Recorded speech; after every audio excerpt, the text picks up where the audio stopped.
let's just start to introduce our next speaker, SHERY BRAUNER. She is an engineering manager in site reliability engineering at Zalando. And she has a diverse background from multiple teams and companies, and is also very active sharing her knowledge, like today, but also as a coach and mentor to other women entering the world of tech.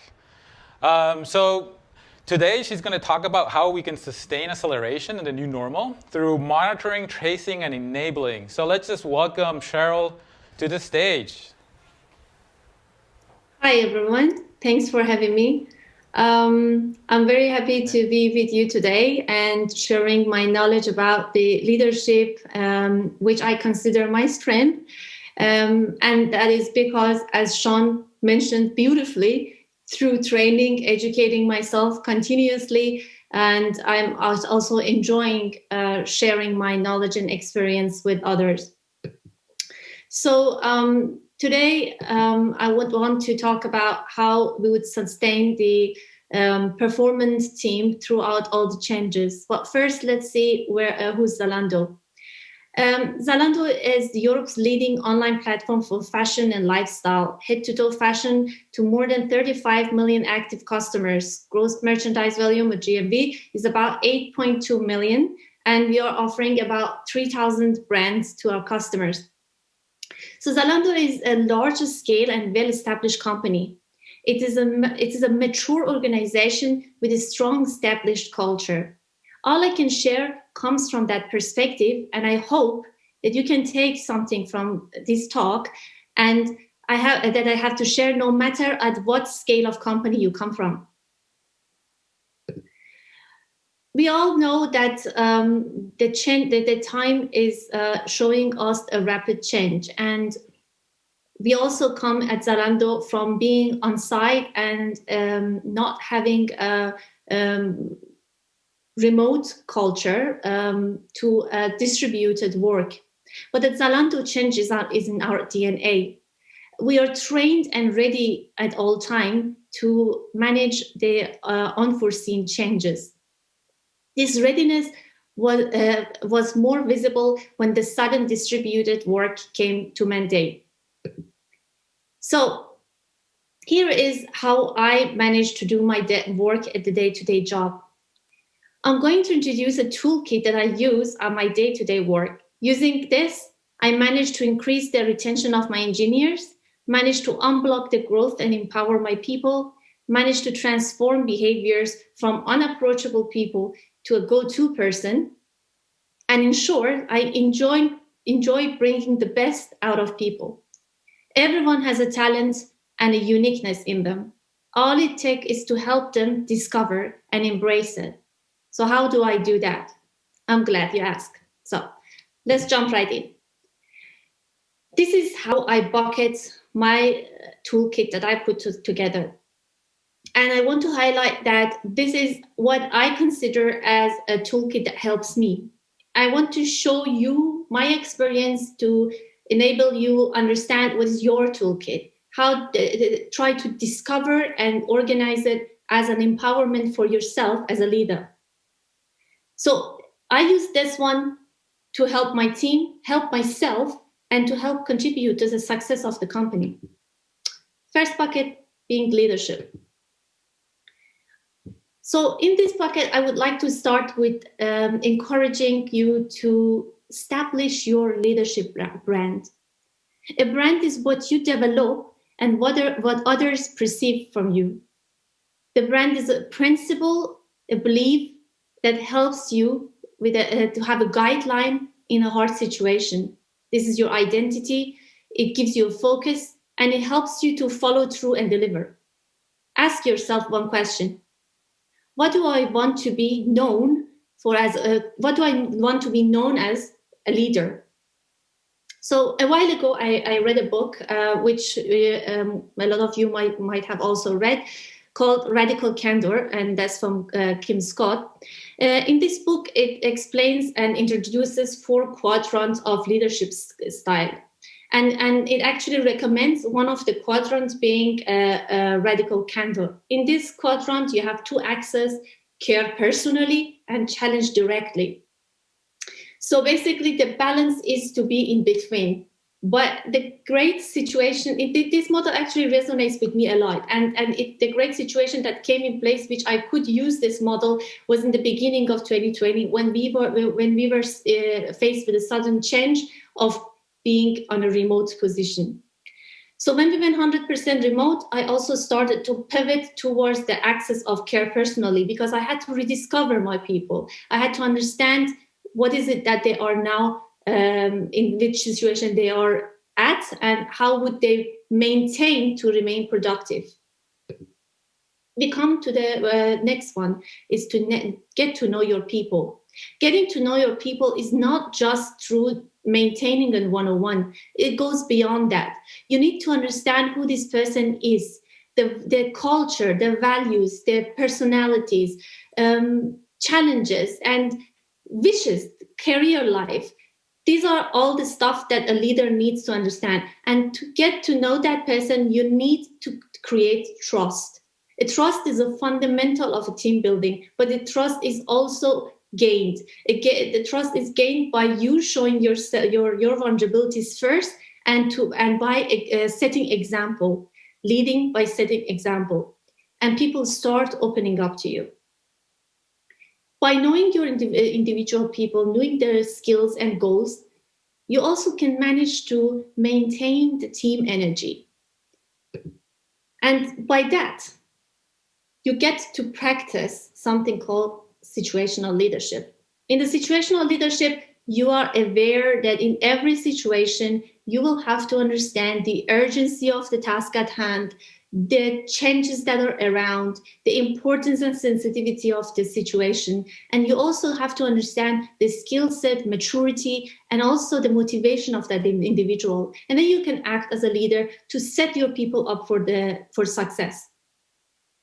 I put here a servant leadership as well to bring to the surface how important it is in this time of change that we as a leaders start empowering our people, have empathy, and listen to them.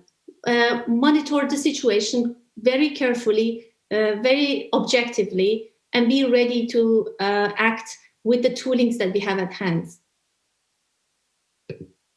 And that comes in the surface, communication. Very, very, very important. Actually, the most important part of the job for a leader is to set up, to maintain a communication culture that is active listening, and also reduce the misunderstandings and the confusion. The model that you see here is called a square of communication. It shows how when the message is given, is altered through different angles until it receives to the receiver. Let me give you an example so that you can understand better. Let's say it's after work and I'm completely tired from a very, very long day. I come back home and a friend of mine comes in and I'm very cold and the door is open. As simple as ask the person, can you please close the door? What my intention is, okay, I'm just very frustrated, tired, and I want help because I know this friend trusts me and I know that he understands or she understands that I'm tired. And he loves me enough to do that for me. But what I might not miss here is that the friend hears, okay, great, I just arrived, you're too lazy to do your own thing, and you just use me to accomplish something. I don't like this attitude, you should do better. And this is a very simple example, but shows how the conflicts start. And these are the blind points that we don't see. And when we don't communicate with each other, this builds up. And from a very simple situation, we can cause a very, very serious problem. How do we tackle such a problem? So what I do is, and we actually encourage in the team to do, is what I call a check-in, check-back. So I take a pause, I check in what did I hear, and then I check back. Means I rephrase my understanding to my audience and make sure that I understood what it was intended to say. So this model also shows how sender's intention becomes receiver's truth. It's very important to be aware of this and capture the problems in the early hands. that was it for the leadership bucket. But I want to ask you a question. Do you see yourself as a leader or as a follower? You might think of yourself as a follower and that these topics does not interest you. But guess what? Leadership is shared. Leadership is plural, not singular. And leaders can't figure it all out by themselves. Followers influence leaders. This is a two-way street. So let's settle for the fact that the good followers are not the yes people, but which means they are effective followers and require leadership skills. Let's go to the next one. Organization. What can your organization offer you to enable you effectively do your job? Most important is a strategy and a vision. Where are the goals and objectives of the company so that you can understand and prioritize upon? Why is it important to really understand this? Because in the early bucket, as I mentioned, you have learned your people and you understood their values and their future goals. And now you have some objectives that the company needs for success. You can, by having this data point at hand, you can map this together and create opportunity by your leadership, which you basically use the situational leadership, and then enable this individual on taking on various challenges, various tasks, and develop themselves while they have you as a coach and a mentor or other colleagues. And I put here central trainings. It's very important. I actually agree 100% with Sean that continuous training, continuous learning is what organizations have to invest in. They cannot afford to ignore this because this becomes a bigger problem in the later stage. The next thing that I want to share, most of the companies usually also offer this, is a set of principles, the values that the company identifies and tries to, under the umbrella of these values, reunite their people and create some sort of common language and common mentality so that they can work flawlessly together. At Zalando, we create a can-do mentality so that the person can commit and contribute in the group success. Let's have some of the examples from these categories. So especially in this time of change, I think two of these guidance principles came on surface for me very much. One of them was don't meet because it's Thursday. That means please reduce the meetings that you do not really need. And don't just attend to a meeting because it was said so and it's like just kind of a ritual thing that you do. And default to transparency. Share the information. Don't let information get lost through different chains. Very important, because if you do not create such transparency, redundant work happens, misunderstandings happen, waste happens. And this is just a shame. Next bucket, my favorite one, me bucket. So in this bucket, you as a leader, take care of your stuff. Let me just demonstrate it is kind of a metaphor. When you onboard the plane, used to onboard the plane, they instruct you to prepare yourself for emergency situation. You're told that in order to be able to effectively help others, you must first take care of yourself by placing the mask on your face. This is the same situation when you want to effectively lead other humans. You need to take care of yourself. How do you do that? First, self-awareness. Evaluate yourself. Where do you stand? First of all, you have certain values, so you can evaluate yourself based on those values that you identified as a brand for yourself. But then try to sanity check throughout various ways. One of them would be creating some sort of regular quarterly survey, like an anonymous 360 feedback, in which you can assess how are you being perceived from other people's view as a leader. So this gives you enough data point to understand how do you pivot your style and your focus to go back to what your value was defined and what you wanted to do in the first place. Next is delegation. So this is very important in order for you to be having enough time to take care of your people.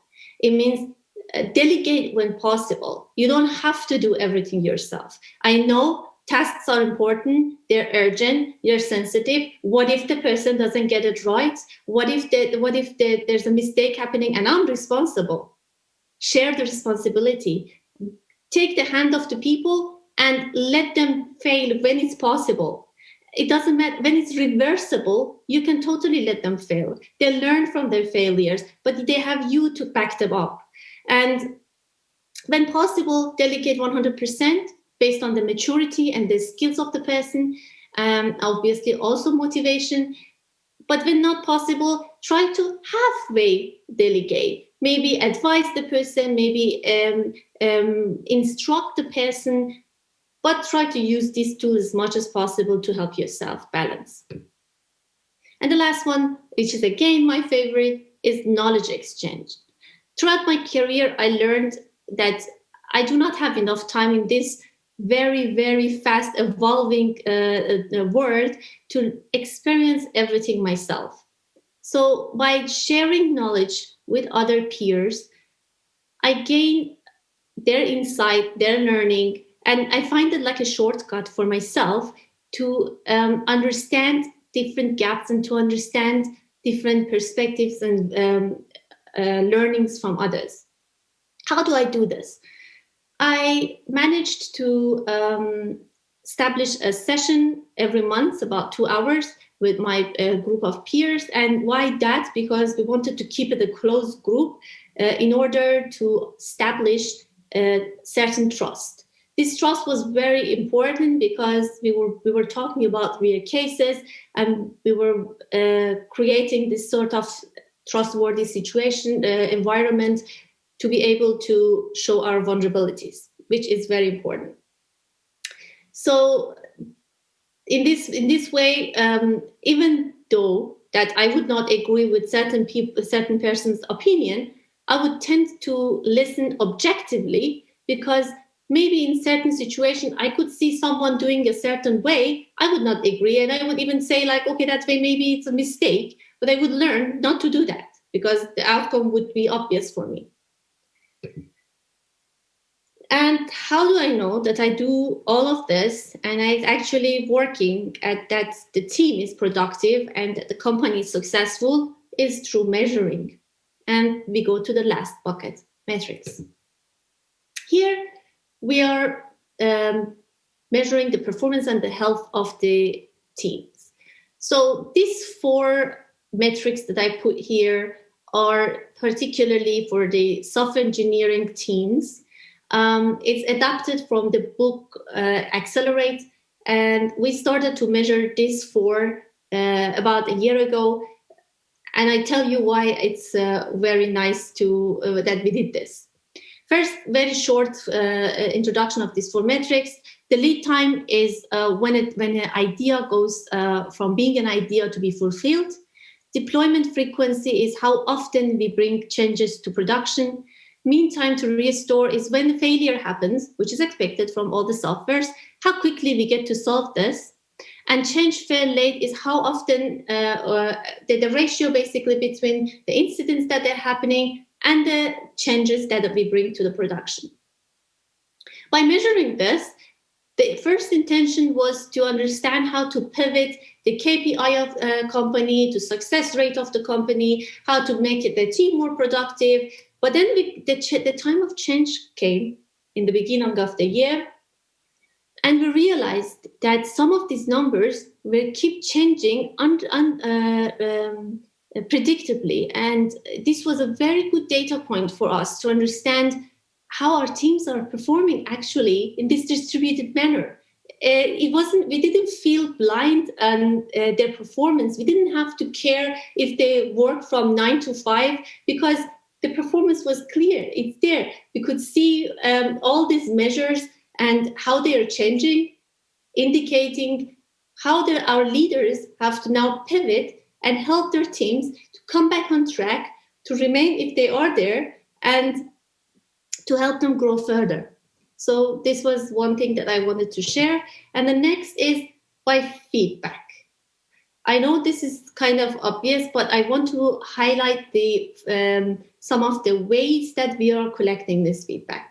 If you haven't heard or know about something called traffic light feedback, I'm just going to quickly touch on that.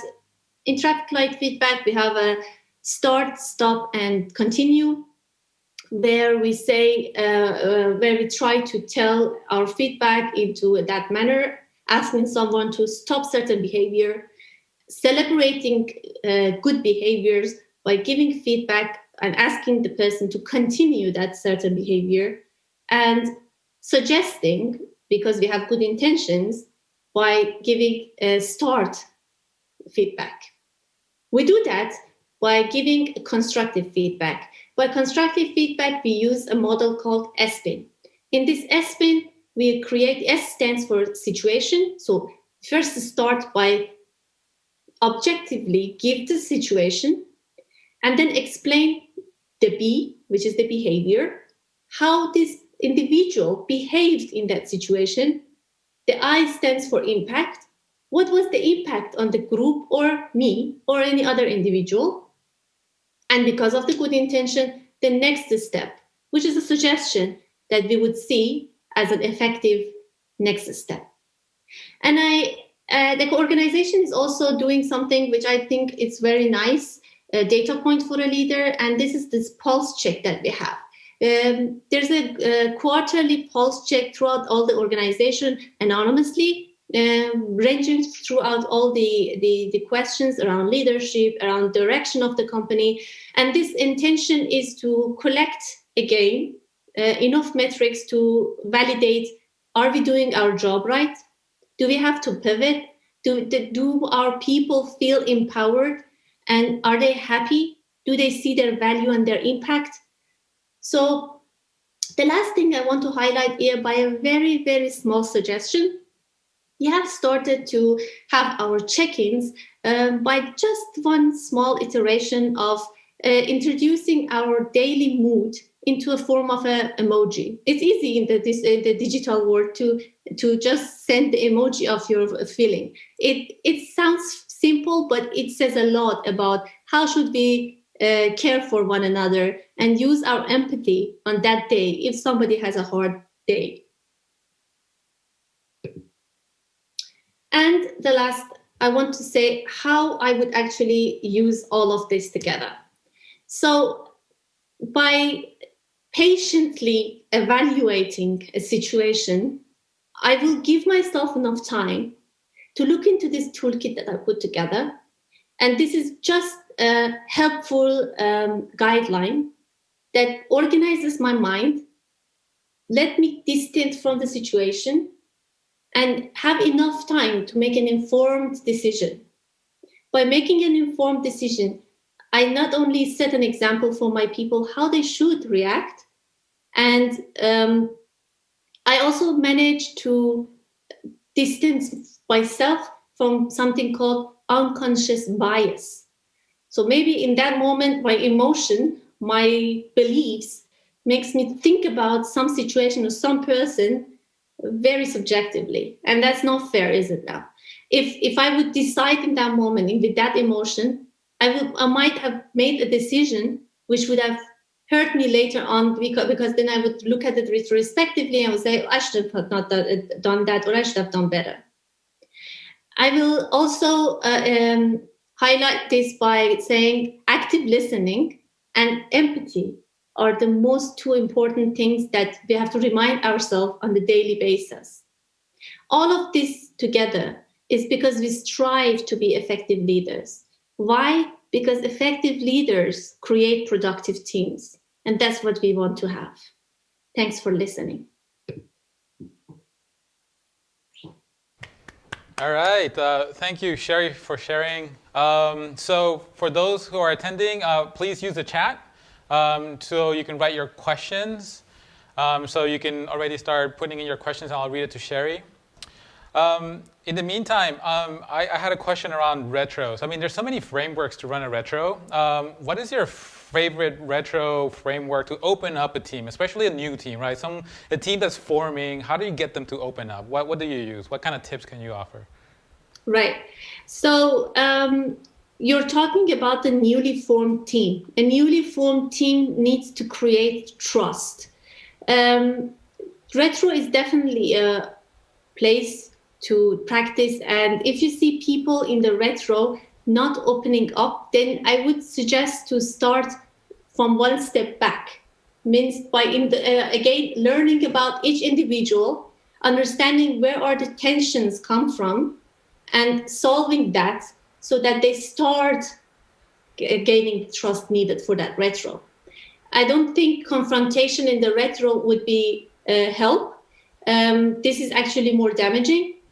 I see the leaders' impact here very, very important, because if, as a leader, you take a step back and you become into the servant style and go in and check in with your people and open up by showing your own vulnerability, creating the fundamental for them to start saying that it is okay if I fail. It is okay if I don't know. It's a blameless culture. If people understand that the blameless culture is fostered in the company, in the group, in the team, they start opening up.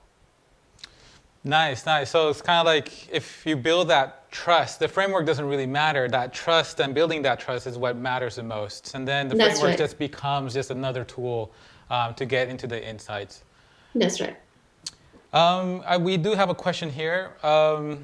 Are there people management issues you faced specific to site reliability engineering versus maybe other software in other teams? Anything SRE related that you faced into? Yes. So this is interesting one. The team that I'm managing, it used not to be part of the SRE, and they had their own way of thinking about the practices and the best practices basically for the software engineering. When we gone through a change of rebuilding the organization into site reliability engineer, the team had to adopt to the new strategy of site reliability engineering.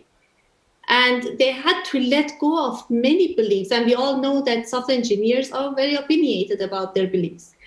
So they had to let go of those beliefs in order to unite and make our strategy happen. How did we do that? Repeat. We just have to repeat so much that people start saying what you're trying to say. We should not get tired. If someone doesn't understand it and do the mistake, it's okay. Again, we should practice the empathy. Go a step back, use another language, make it simple, simplify it, and try to show examples so much that they start seeing the value that you're trying to point to them. And this is what we're doing. Basically, we are trying to, as we call it, dog fooding our own strategy to ourselves in order to start doing that to the rest of the company. Very nice. Yeah, so it's kind of like just building that muscle, right? That consistency of building it. You know, you'll fail, you'll have to learn, iterate, and beautifully said, just simplify it. If something's too complex, you're failing because of that, yeah, learn from that. Just simplify it and keep building that and be consistent. Right. I got a couple of more questions around here. So Attila says, I like your framework. 2 questions, though. Is it available online as a downloadable PDF? And then the other one, do you rate yourself on the different areas as well? So the first question, if it's available, this is my toolkit, and I can give it make it available. But I mean, if you look at each one of them, it's like it's not something that I made up. It's throughout the basically making myself aware of various style of leadership, educating myself what are the values and what are the effects that I could use from each style, and then see which one resonates best for me. And this is how I put this together. I really, really encourage everyone to take this time to empower yourself by this toolkit and go discover yours. Like, what is it that your company give you, and have those kind of yourself, taking care of yourself, and the leadership that you want to offer, and how you want to measure all of that together. What was the second question? Yeah, so the question was, do you rate yourself on the different areas as well? So how do you, do you go through the scenario as well? My rating is through success of my people. So if I manage to see a person is growing, if I manage to see that my people are happy, impactful, and they are doing their job, and the company is successful, I have succeeded. But if I see there is something off, there's a tension in the team, or I don't know, somebody is stuck or not performing as it should, then I would go evaluate myself first. What did I do wrong? Where did I left him behind? And then I try to look at it from that view, see, okay, how do I have to pivot my style to make sure this person talks to me? And then identify where I can help this person. Perfect. And actually, on a related question, how do you come up with those surveys? Do you have a survey tool? If yes, then how does it work? Is it anonymous? What kind of questions do you ask? Yes, I use Google Form, which you can make it anonymous, simple. What questions do I ask? It depends on the situation. What do I want to know? So if it comes around communication, I usually start to ask questions whether or not they understand what I'm trying to bring along, or do they find my communication style effective, and so such questions.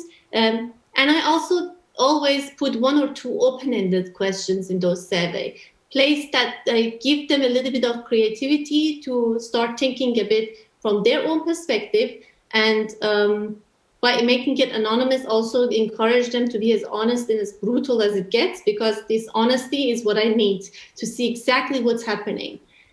So this is how I usually do it. Great. On a different track, and actually I'm also curious, so you said what tools do you use to keep track of measuring fail rate, mean time to restore, and other performance metrics, right? So what kind of tools are you using to measure those and kind of keep track of those? Very, very interesting. So we are definitely tracing first. So I don't know, for those that are not familiar, there's something called observability in the world of software engineering, and as the so-called 3 pillars. And these 3 pillars are being logging, metrics, and tracing. We see a lot of value, especially for the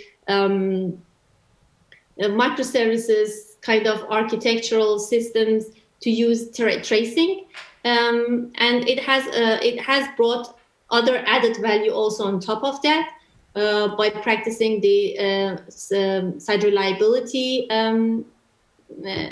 different tools that we bring on top of the tracing, basically. So that is one of the points that we use, and then we use we use also monitoring tools to see the performance of our application. This is where we start measuring those values. And when we see as I mentioned before, when we see that the sudden change happens, then this is where we can capture the problems. Exactly. You can spot the problems, and then you can start seeing and changing based on what patterns arise from those. Cool. And any particular shout out to a tool that has leveraged, or upgraded or leveled up your team and your organization? Yeah, we definitely use a very, very great vendor, which I am not kind of allowed to share, but there are so many great tools out there that not only give you the basic of tracing, but also bring out a kind of analytical side on top of that. So you can get the added value and basically reduce the mean time to recovery for your engineers, which, by the way, pays also into the health of the engineers. Just saying. Yes, truly. To kind of bring it back into the team dynamics and stuff, I had a question around, So active listening and objectively looking at the situation is very important, but sometimes emotions come in, right? So Yeah. what are tips or recommendations to de-escalate that? When you're in this emotional conversation, do you have any tips for a manager in that situation that you kind of have to just get it down again to an objective level? So there's two ways of thinking about this problem. One way is that I get emotional, and there's another way which the audience that I have, that person gets emotional. And by that, like, he might be like shouting, crying, or showing any sort of emotional. So if it happens that the other party is emotional, I definitely encourage the person to remain in his professional behavior and to calm down, and then we take a break. We take a break. I give that person a break by just leaving that person there, bringing some beverage and just leaving so that the person calms down. And if I get emotional, I'll remain quiet. Just out of the respect of the person, I won't leave. And I would not cut the person's conversation. I remain quiet, quietly stay until the person is done. And if I'm asked to say something, I refrain from giving my opinion. I say, I will have to come back to you. I don't have to also mention or reveal that I'm emotional right now, because it might be hard for many people to say something like that. But I definitely say, I need some time to digest, and I need some time to reflect, and I'll get back to you. I think that silence says a lot, right? So just Yes. Stepping out and just listening, just being quiet and letting the person kind of just try to communicate and just listening to them, right? It's such a powerful thing, and I love that feedback. Well, Sherry, we do have a little gift for you. We're going to be sending it to you through the mail, a little stretch mug that you can kind of show around and kind of keep for yourself.